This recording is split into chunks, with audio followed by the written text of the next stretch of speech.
Hello everyone, welcome to our channel pro chemistry. कैसे हैं आप सभी लोग? आई होप आप सबकी तैयारी अच्छी चल रही होगी। तो आज का हमारा सेशन है अमीन्स पर, जिसमें आपके कुछ प्रीवियस ईयर क्वेश्चन प्लस कुछ मॉडल क्वेश्चन होंगे। सेशन को शुरू करने से पहले सभी इसे लाइक, शेयर एंड सब्सक्राइब कर देंगे। फिर हम स्टार्ट करते हैं हमारे फर्स्ट क्वेश्चन से। हमारा फर्स्ट क्वेश्चन है, which of the following amines will give the carbylamine test. इनमें से कौन सा अमीन जो है आपका कार्बाइल अमीन टेस्ट देगा? ठीक है, तो सबसे पहले अगर आपने टेस्ट के वीडियो नहीं देखे तो आप देख लेंगे।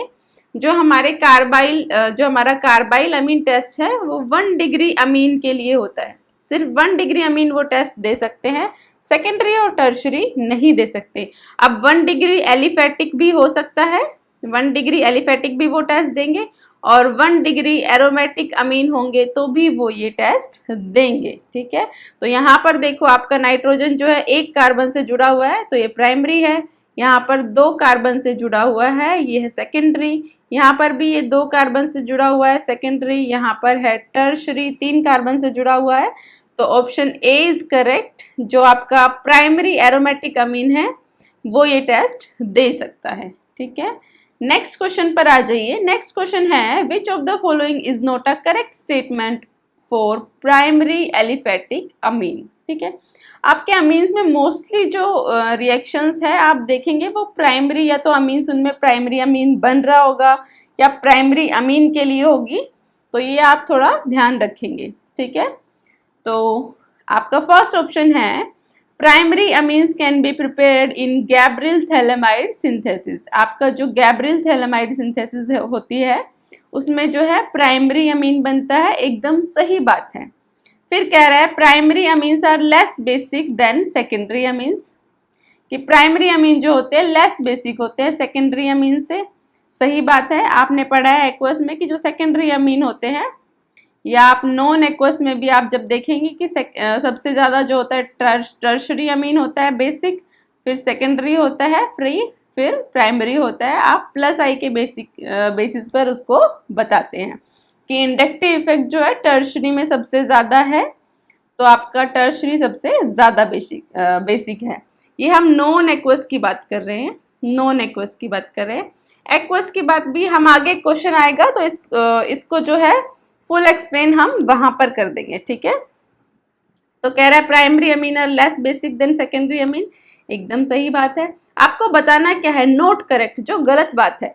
The intermolecular association in primary amine is less than intermolecular association in secondary amine. वो कह रहा है कि जो प्राइमरी अमीन होते हैं, प्राइमरी अमीन हमारे ये होते हैं RNH2 जिसमें एक ही कार्बन से जुड़ा हो, और सेकेंडरी क्या होते हैं कि 2 C ग्रुप जुड़े हो और एक ही क्या हो आपका हाइड्रोजन हो। ठीक है, तो आपका प्राइमरी अमीन है या सेकेंडरी अमीन है?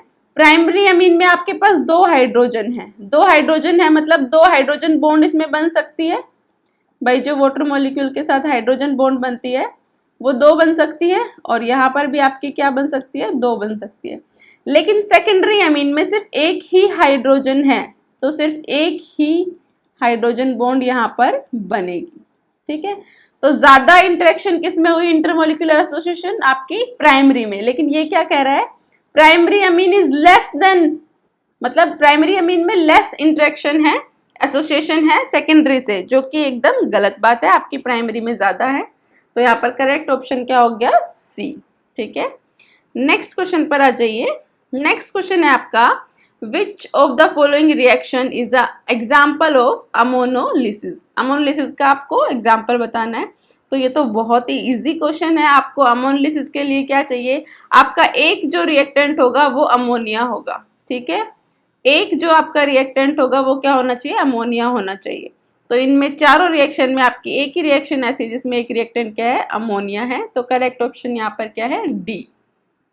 नेक्स्ट क्वेश्चन पर आ जाइए। नेक्स्ट क्वेश्चन है, Which of the following amine can be prepared by Gabriel Thalamide reaction? इनमें से कौन सा अमीन जो है बनेगा गैब्रियल थैलेमाइड रिएक्शन में? तो अभी आपको थोड़ी देर पहले बताया था कि गैब्रियल थैलेमाइड में क्या प्राइमरी अमीन बनते हैं, क्या बनते हैं आपके प्राइमरी अमीन्स बनते हैं। तो प्राइमरी अमीन यहाँ पर देखो कौन सा है, ट्राई इथाइल अमीन, ये भी एक प्राइमरी अमीन नहीं है। एन ब्यूटाइल अमीन एक सिंपल चेन है, normal chain, N for normal, normal chain है, कितने हैं, 4 कार्बन है इसमें, ब्यूटाइल अमीन का मतलब, और NH2। तो आपका बी ऑप्शन क्या हो गया यहाँ पे करेक्ट, क्योंकि ये क्या है आपका प्राइमरी। टी भी क्या, टर्शरी ब्यूटाइल, ये भी नहीं है। नियोपेंटाइल, ये भी प्राइमरी नहीं है, नियो आ गया पहले ही, ठीक है, तो ये भी क्या आपका प्राइमरी नहीं है। तो करेक्ट ऑप्शन आपका बी। बस आपको ध्यान रखना है कि बनता कौन सा अमीन है। तो गैब्रियल थैलेमाइड में आपका क्या बनता है, प्राइमरी अमीन आपका बनता है। नेक्स्ट क्वेश्चन है, which of the following reaction is appropriate for converting acetamide to methanamine. ठीक है, तो आपके लिए ये जो नेम रिएक्शन है होफमैन हाइपोब्रोमाइड, तो आपकी होफमैन रिएक्शन में आपका क्या होता है कि ये आपका है एसिटामाइड, इसमें क्या होता है, एक अमाइड होता है RCONH2 और रिएक्शन होती है Br2 प्लस NaOH में, और क्या बनता है आपका एक प्राइमरी अमीन, इसमें भी क्या होता है, प्राइमरी अमीन की फॉर्मेशन होती है। होफमैन में भी प्राइमरी ही अमाइड हम लेकर चलते हैं, एक प्राइमरी अमाइड, और प्राइमरी अमीन जो है आपका बनता है। इसमें क्या होता है कि ये R ग्रुप जो है, ये जो नाइट्रोजन के लोन पेयर है, यहाँ जाकर जुड़ जाता है और ये क्या बन जाता है RNH2। ठीक है, प्लस में आपका क्या निकलता है NaBr प्लस Na2CO3। जब आप इसका मैकेनिज्म देखेंगे तो इसलिए यहाँ पर क्या बनता है, आइसोसाइनेट बनता है। क्या बनता है, आइसोसाइनेट बनता है, क्योंकि ये जो R होता है ये जब यहाँ पर जाके जुड़ेगा तो ये क्या बन जाता है, ये ऐसे बन जाता है आइसोसाइनेट। तो इसका जो इंटरमीडिएट बनेगा बीच में, मैकेनिज्म आप देखेंगे तो यहाँ पर आइसोसाइनेट बनता है और क्या बनेगा आपका एंड प्रोडक्ट प्राइमरी अमीन। ठीक है, तो यही आपका क्वेश्चन था आपका कि एसिटामाइड है उसको नॉर्मल मीथेन अमाइड में कन्वर्ट करना है, तो क्या होगा आपका होफमैन ब्रोमाइड। ठीक है, एसिटामाइड आपका क्या हो गया CH3 C double bond O और NH2। ठीक है, तो ये CH3 जाकर यहाँ जुड़ जाएगा, तो ये क्या हो गया आपका मीथेन अमीन CH3NH2। ठीक है,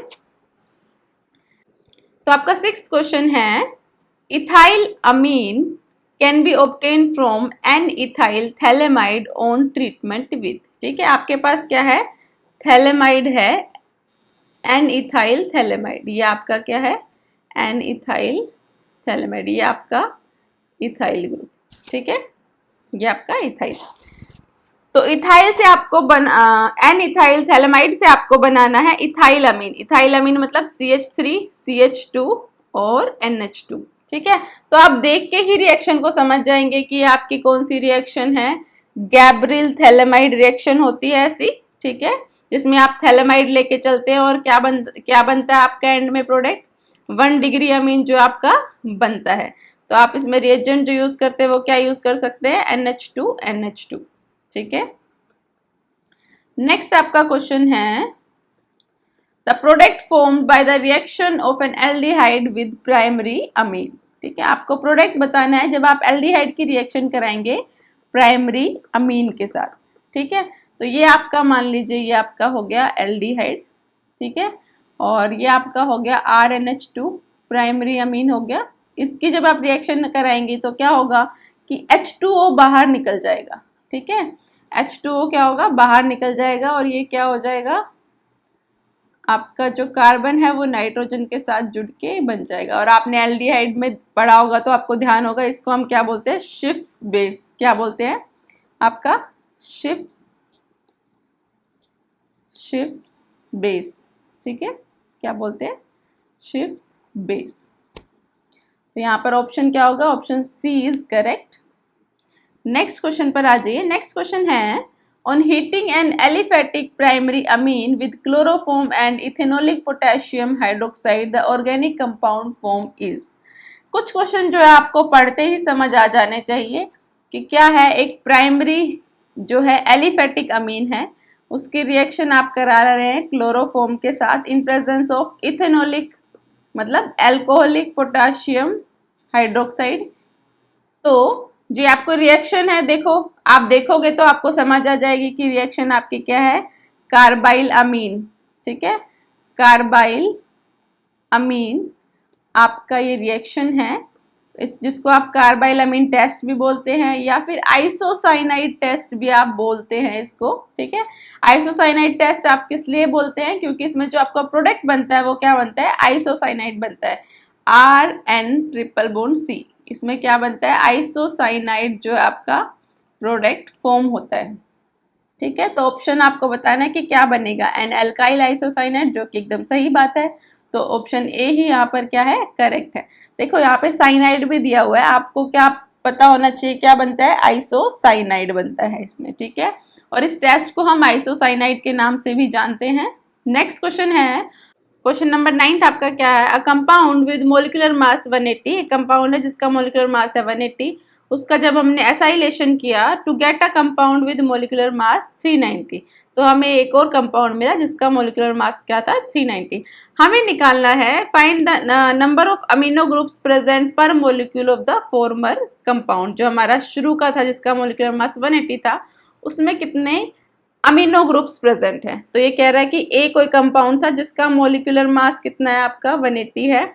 इसका जो हमने एसाइलेशन किया, मतलब इसकी रिएक्शन कराई CH3COCl के साथ, तो एक बी कंपाउंड बना जिसका मोलिकुलर मास कितना है, 390। ठीक है, तो जितने भी इस ए में जितने भी अमीनो ग्रुप प्रेजेंट होंगे, मतलब NH2 जो प्रेजेंट होंगे, सबसे पहले आप एक NH2 का जो है मोलिकुलर मास निकाल लीजिए, तो कितना हो गया, 14 + 2 कितने हो गए, 16 ग्राम। ठीक है, तो जितने भी अमीनो ग्रुप होंगे वो इससे रिएक्ट करेंगे, और इससे रिएक्शन करके आपका क्या बना लेंगे कि HCl बाहर निकल जाएगा, COCH3 ये बन जाएगा। इसका जो मोलिकुलर मास होगा वो भी निकाल लीजिए, 14 + 1 + 12 + 16 + 12 + 3 टोटल कितना हो जाएगा, 58 ग्राम आ जाएगा आपका। ठीक है, तो अगर आपको टोटल अमीनो ग्रुप्स निकालने हैं, नंबर ऑफ अमीनो ग्रुप्स, ठीक है, तो आपका जो प्रोडक्ट बना था रिएक्शन के बाद, उसमें से आप इनिशियल माइनस कर देंगे, और हर अमीनो ग्रुप के साथ इतना जो है मास इंक्रीज हो रहा है, इतना मतलब 58 - 16 कितना, 42 ग्राम, है ना। हर अमीनो ग्रुप के साथ इतना ग्राम इंक्रीज हो रहा है हर बार, मतलब जितनी रिएक्शन हुई, जितने अमीनो ग्रुप रिएक्ट कर रहे हैं, उतनी बार क्या हो रहा है, मान लो कि 4 अमीनो ग्रुप थे, मान लीजिए 2 अमीनो ग्रुप थे, तो उनके साथ 2 CH3CO लग जाएंगे, तो हर बार कितना इंक्रीज होगा, 42, तो इसे 42 से डिवाइड कर देंगे, तो आपका कितना आ जाएगा, इसे सोल्व करेंगे 5। तो यहाँ पे करेक्ट ऑप्शन क्या होंगे, 5। आपके पास कितने अमीनो ग्रुप होंगे, 5 अमीनो ग्रुप्स। नेक्स्ट क्वेश्चन पर आ जाइए। नेक्स्ट क्वेश्चन आपका है, considering the basic strength of amine in aqueous solution which one has smallest pKb value. ठीक है, तो सबसे पहले आपको बेसिक स्ट्रेंथ आप यहाँ पर अमीन्स में 2 टाइप से पढ़ेंगे, एक जब नॉन एक्वस सॉल्यूशन हो, नॉन एक्वस, और एक जब एक्वस हो। ठीक है, एक्वस मतलब आपका वाटर प्रेजेंट हो। नॉन एक्वस में आप क्या देखेंगे, मान लीजिए कि ये है आपका CH3NH2, ठीक है, ये आपका प्राइमरी है। ठीक है, सेकेंडरी आपका क्या हो गया, 2 CH3 ग्रुप लगे हुए हैं, CH3। ठीक है, और आपका टर्शरी आपका क्या हो गया कि N के साथ कितने, 3 CH3 ग्रुप लगे हुए हैं। ठीक है, ये आपका क्या हो गया, टर्शरी हो गया। तो जब आप नॉन एक्वस की बात करेंगे, तो देखो हम बेसिक स्ट्रेंथ कैसे बताते हैं कि नाइट्रोजन पे जो लोन पेयर्स अवेलेबल हैं। ठीक है, यहाँ पर जो CH3 ग्रुप है वो इलेक्ट्रॉन रिलीजिंग ग्रुप है, वो +I इंडक्टिव इफेक्ट से क्या करेगा, इलेक्ट्रॉन्स डोनेट कर रहे हैं NH2 को। ठीक है, तो क्या करेगा, इसकी इलेक्ट्रॉन डेंसिटी को बढ़ा देगा, है ना। यहाँ पर सेकेंडरी में 2+ इंडक्टिव इफेक्ट लग रहे हैं, है ना, 2+I लग रहे हैं। भाई 2 CH3 है तो क्या हो रहा है, 2+I लग रहे हैं, और यहाँ पर 3 CH3 है जो अपने इलेक्ट्रॉन्स किसको दे रहे हैं, N को, मतलब यहाँ पर कितने लग रहे हैं, 3+I लग रहे हैं। ठीक है, तो सबसे ज्यादा बेसिक कौन सा हो गया, टर्शरी, फिर सेकेंडरी और फिर प्राइमरी। जब हम बात करते हैं एक्वस की, यहाँ पर आपका वाटर भी आ जाता है, तो क्या होता है यहाँ पर कि मान लीजिए यहाँ पर एक तो आपका +I इफेक्ट तो था ही, ठीक है, यहाँ पे सोल्वेशन इफेक्ट भी आ जाता है। क्या आ जाता है, सोल्वेशन इफेक्ट भी। सोल्वेशन मतलब कि आपका मान लीजिए ये आपका प्राइमरी है, प्राइमरी में आपके 2 हाइड्रोजन है, तो यहाँ पर क्या हो गई, 2 हाइड्रोजन बॉन्डिंग हो गई। ठीक है, यहाँ पर कितनी है, 2 हाइड्रोजन बॉन्डिंग है। ऐसे ही जब आप बात करेंगे सेकेंडरी की, तो सेकेंडरी में आपकी कितनी हाइड्रोजन बॉन्डिंग है, सिर्फ 1 हाइड्रोजन बॉन्डिंग है। और जब आप टर्शरी की बात करेंगे तो उसमें तो हाइड्रोजन बॉन्डिंग है ही नहीं, क्योंकि जो आपका हाइड्रोजन है यहाँ पर है ही नहीं, नो हाइड्रोजन बॉन्डिंग। ठीक है, तो इसके हिसाब से कौन हुआ, प्राइमरी सबसे ज्यादा बेसिक हुआ, है ना। आप सोल्वेशन की बात करें तो प्राइमरी बेसिक हुआ, अगर प्लस आई की बात करें तो टर्शरी बेसिक हुआ। ठीक है, तो यहाँ पर क्या होता है आपका, जब हम दोनों इफेक्ट को एक साथ देखते हैं तो आपका सेकेंडरी जो होता है सबसे ज्यादा बेसिक होता है, सेकेंडरी सबसे ज्यादा। फिर हम बात करते हैं एक बार कि हमारे पास जो है ग्रुप जो है आर जो ग्रुप है, ये जो हम ग्रुप ले रहे हैं ये CH3 हो, और दूसरे केस में जो हमारा आर ग्रुप है वो CH3 से बड़ा हो। CH3 से बड़ा कुछ भी हो सकता है, मतलब मान लीजिए C2H5 हो। ठीक है, अगर ग्रुप बड़ा है तो इसमें स्टेरिक हिंड्रेंस आएगी, स्टेरिक हिंड्रेंस की वजह से हाइड्रोजन बॉन्डिंग में दिक्कत होगी। ठीक है, इसलिए यहां पर जो इफेक्ट काम करेगा वो क्या करेगा, प्लस आई काम करेगा। ठीक है, तो प्लस आई, अगर आपका ग्रुप जो है बड़ा है तो आपका सेकेंडरी के बाद टर्शरी बेसिक होगा और लास्ट में क्या होगा, प्राइमरी। ठीक है, और जब आपका ग्रुप छोटा है तो यहाँ पर हाइड्रोजन बॉन्डिंग काम करेगी, तो सेकेंडरी के बाद आपका आएगा प्राइमरी और उसके बाद आएगा टर्शरी। तो ये आप जो है ऑर्डर याद रखेंगे, ये नॉन एक्वस का और ये एक्वस में 2 केस, जब आपका एक बार CH3 ग्रुप है या दूसरा केस जब आपका जो ग्रुप हो वो CH3 से बड़ा हो। ठीक है, अच्छा क्वेश्चन यहाँ पर क्या था ये आप देख लीजिए। क्वेश्चन यहाँ पर है कि आपको बेसिक स्ट्रेंथ बतानी है एक्वस सॉल्यूशन में, which one has smallest pKb value. ठीक है, तो आपको पता होना चाहिए जो बेसिक स्ट्रेंथ होती है वो डायरेक्टली प्रोपोर्शनल होती है केबी वैल्यू के, और इनवर्सली प्रोपोर्शनल होती है पीकेबी वैल्यू के। मतलब केबी जितना ज्यादा होगी, केबी की वैल्यू जितनी ज्यादा होगा उतना ज्यादा बेसिक होगा, लेकिन पीकेबी की वैल्यू जितनी कम होगी उतना ज्यादा बेसिक होगा। ठीक है, तो ये कह रहा है कि स्मॉलेस्ट पीकेबी, स्मॉलेस्ट पीकेबी मतलब सबसे ज्यादा बेसिक, है ना, मोर बेसिक। और मोर बेसिक आपको बताना है एक्वस में कौन सा होता है, सेकेंडरी। तो यहाँ पर सेकेंडरी देख लीजिए कौन सा है, आपका बी ऑप्शन जो है करेक्ट है। नेक्स्ट आ जाइए, नेक्स्ट क्वेश्चन है which of the following is the weakest Bronsted base. इनमें से वीकेस्ट बताना है हमें, कौन सा वीकेस्ट ब्रोंस्टेड बेस है।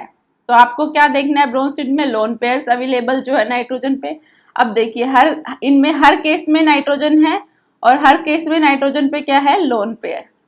ठीक है, जितना ज्यादा स्ट्रॉन्ग बेस होगा जितना कि उसके पास लोन पेयर अवेलेबल हो, लेकिन आपको क्या बताना है, वीकेस्ट मतलब उसके पास लोन पेयर अवेलेबल ना हो। आप फर्स्ट केस में अगर देखेंगे तो लोन पेयर जो है कंजुगेशन में चले जाते हैं रिंग के साथ, तो लोन पेयर जो है आपके अवेलेबल नहीं है, और लोन पेयर अवेलेबल नहीं है मतलब क्या हो गया, वो वीक बेस हो गया। तो ऑप्शन ए यहाँ पर क्या है आपका करेक्ट है। नेक्स्ट क्वेश्चन पर आ जाइए, नेक्स्ट क्वेश्चन है the source of nitrogen in Gabriel synthesis of amine. Source of nitrogen बताना है, तो आपको पता है कि गैब्रियल थैलेमाइड सिंथेसिस में आपका क्या होता है, थैलेमाइड जो होता है वही आपका क्या होता है, नाइट्रोजन का सोर्स होता है, और ये आपका क्या होता है, सॉरी नाइट्रोजन पे नेगेटिव और के पे पॉजिटिव। ठीक है, तो यहाँ पर आपका नाइट्रोजन का सोर्स कौन कौन होता है, थैलेमाइड। तो यहाँ पर ऑप्शन डी देखिए, पोटेशियम थैलेमाइड जो है आपका ये यही है ना, C6H4CO2 N- पॉजिटिव, है ना, यही है थैलेमाइड। यही आपका सोर्स किसका होता है, नाइट्रोजन का सोर्स होता है। तो correct option is D. Next question है reduction of aromatic nitro compound. आपके पास कोई एरोमेटिक नाइट्रो कंपाउंड है, उनका रिडक्शन हो रहा है प्रेजेंस ऑफ Fe आयरन के प्रेजेंस में और HCl के में। तो यहाँ पर क्या होता है, हाइड्रोजन ऐड हो जाता है, हाइड्रोजनेशन हो जाती है इसकी प्रेजेंस में, तो ये NO2 ग्रुप किस में कन्वर्ट हो जाएगा आपका, NH2 में। ठीक है, तो क्या बन जाएगा, एरोमेटिक प्राइमरी अमीन। तो आपका सी ऑप्शन यहाँ पर करेक्ट है, aromatic primary amine. Next question है which of the following compound will not undergo azo coupling reaction with benzene diazonium chloride. ठीक है, जो आपका डाइजोनियम कैटायन होता है, डाइजोनियम कैटायन क्या होता है, N2+Cl नेगेटिव, जो रिंग के साथ जुड़ा होता है। ठीक है, यही होता है आपका डाइजोनियम सॉल्ट, आप पढ़ते आए हैं। ये जो होता है एक वीक इलेक्ट्रोफाइल होता है। क्या होता है, वीक इलेक्ट्रोफाइल होता है। और अगर वीक इलेक्ट्रोफाइल है, इसको रिएक्शन करने के लिए क्या चाहिए कि कोई इलेक्ट्रॉन रिच कंपाउंड हो। क्या हो, इलेक्ट्रॉन रिच कंपाउंड, मतलब जिसके पास इलेक्ट्रॉन्स हो। तो देखो एनिलीन में आपके पास क्या होता है, NH2, फर्स्ट ऑप्शन जो है। तो NH2 के पास, N के पास लोन पेयर होते हैं, इलेक्ट्रॉन रिच होता है। ठीक है, तो रिएक्शन हो सकती है। ऐसे ही फिनोल में OH होता है, यहाँ पर भी क्या होता है, आपके इलेक्ट्रॉन्स होते हैं। एनिसोल में क्या होता है, OCH3 लगा होता है बेंजीन रिंग के साथ, तो यहाँ पर भी आपके पास क्या है, लोन पेयर्स अवेलेबल है, यहाँ भी हो जाएगी। नाइट्रोबेंजीन में आपके पास क्या होता है, NO2 ग्रुप होता है, और आपको पता है NO2 ग्रुप क्या होता है, इलेक्ट्रॉन विड्रॉइंग ग्रुप होता है। ठीक है, तो यहाँ पर क्या होगी, ये इलेक्ट्रॉन रिच कंपाउंड तो नहीं है, ये तो इलेक्ट्रॉन डेफिशिएंट हो गया। तो यहाँ पर आपका जो ऑप्शन है वो डी है। करेक्ट ऑप्शन क्या है आपका, डी है, कि डी के साथ क्या होगी, रिएक्शन नहीं होगी। ठीक है, अगर आपको वीडियो पसंद आई हो तो इसे लाइक, शेयर, सब्सक्राइब करना ना भूलें। नेक्स्ट वीडियो में हम इसके कुछ और क्वेश्चंस डिस्कस करने वाले हैं।